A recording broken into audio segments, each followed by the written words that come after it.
You said never let me go. अस्सलाम वालेकुम, welcome back to my channel viewers. जी आज मैं बना रही हूँ मज़ेदार करेले चिकन।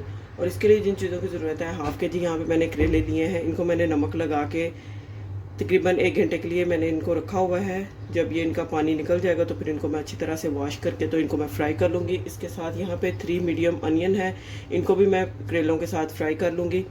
साथ में ये 5 से 6 मैंने ग्रीन चिलीज़ ली हैं। इसके साथ लहसुन है, यहाँ पे 8 से 9 जब इसके लहसुन के हैं। और इसका एक मैंने प्याज लिया है जिसको मैंने कट कर लिया है। यहाँ पे टमाटर है मीडियम साइज़ का, इसको भी मैंने कट कर लिया है। 1.25 टीस्पून मैंने सॉल्ट का लिया है। 1.25 टीस्पून जो है ये मैंने रेड चिली पाउडर का लिया है। और यहाँ पे हल्दी पाउडर है 1 टीस्पून। हाफ़ के जी चिकन है। ऑयल है फ्राई करने के लिए। तो चलें रेसिपी को स्टार्ट करते हैं। और इसके साथ पानी है जाएगा, तो रेसिपी को स्टार्ट करते हैं। यहाँ मैं प्रेशर कुकर में सारे मसाले, टमाटर, प्याज, नमक, मिर्च, हल्दी, ये मैं ऐड कर दूंगी। और इसमें मैं डालूंगी पानी और इसको मैं लगा दूंगी प्रेशर तकरीबन 8 से 10 मिनट के लिए।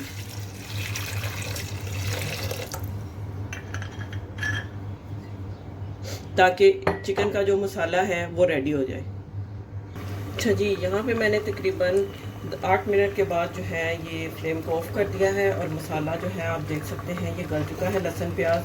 अब इसमें मैं चिकन का ऐड करूँगी और चिकन को इसके अंदर भून लूँगी, पका लूँगी। और दूसरी तरफ मैं जो करेले मैंने नमक लगा के रखा है उनको भी धो लूँगी।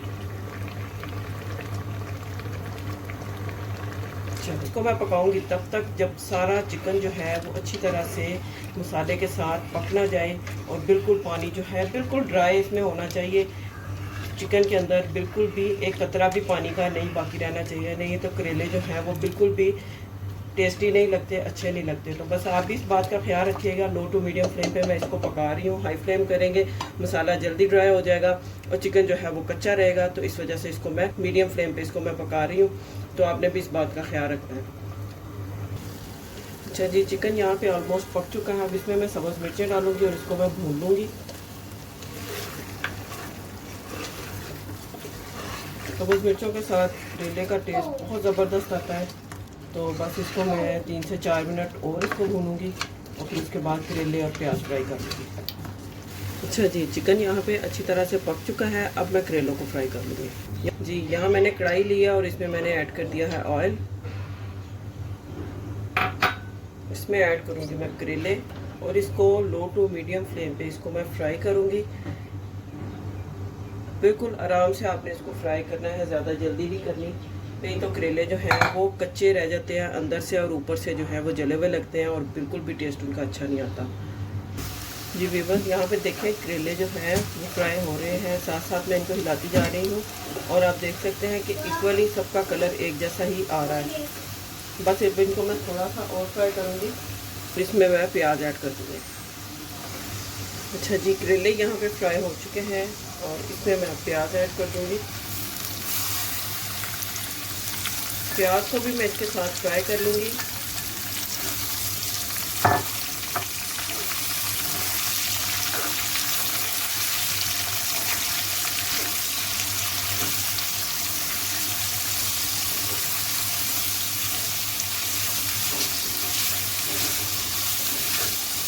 अच्छा, कुछ लोगों को कच्चा प्याज जो है वो करेले फ्राई करके वो उसको जो गोश्त या चिकन या जो भी उसका होता है उसमें ऐड करके तो ऊपर से कच्चा प्याज डाल के तो उसको दम दे देते हैं।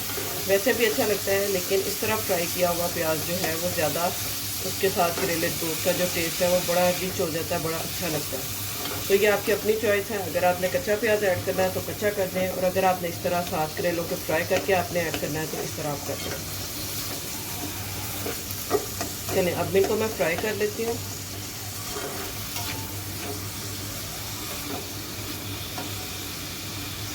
जी व्यूवर्स, तो यहाँ पर देखें प्याज भी करेलों के साथ अच्छे से फ्राई हो चुके हैं। बस इनको ज़्यादा ओवर फ्राई नहीं करना, बस इतना ही मैं इनको फ्राई करूँगी। आप देख सकते हैं कि प्याज़ों का कलर जो है वो अभी थोड़ा वाइट वाइट ही है। तो बस इतना ही मुझे इसका फ्राई चाहिए कलर। तो अब इसको मैं चिकन में ऐड कर दूँगी और फिर इसको मैं दम दे दूँगी। तो चलें इसको चिकन में ऐड करते हैं। अच्छा जी, यहाँ पे मैंने चिकन इसको इस स्टोव पे कर लिया है। अब इसमें मैं ये ऐड करूँगी।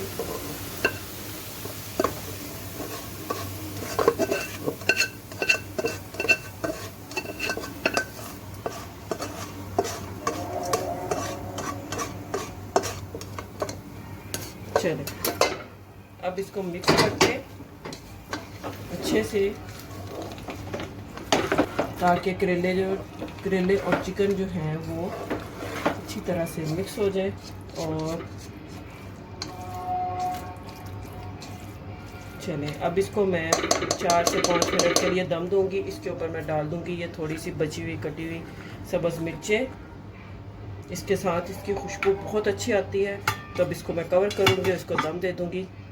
जी व्यूअर्स, यहाँ पे करेलों को जो है अच्छा सा दम आ चुका है और बिल्कुल ये रेडी हो चुके हैं। अब इसको मैं डिश आउट करती हूँ और आप इसकी फाइनल लुक आपके साथ शेयर करती हूँ। जी तो देखें, यहाँ पे हमारे जो करेले चिकन है वो बन के रेडी है। इनको मैंने डिश आउट कर दिया। अब इसको मैं रोटी के साथ सर्व करूँगी। बाज़ार की रोटी के साथ भी बहुत यमी लगते हैं, घर की रोटी के साथ भी बहुत अच्छे लगते हैं। उम्मीद करती हूँ आपको करेले और चिकन की ये रेसिपी बहुत अच्छी लगी होगी। वीडियो अच्छी लगी हो तो ज़रूर इसको सब्सक्राइब करें और कमेंट्स बॉक्स में मुझे ज़रूर बताएं आपको रेसिपी कैसी लगी। मिलते हैं नेक्स्ट वीडियो में एक और अच्छी और मज़ेदार रेसिपी के साथ। तब तक के लिए अल्लाह हाफिज़।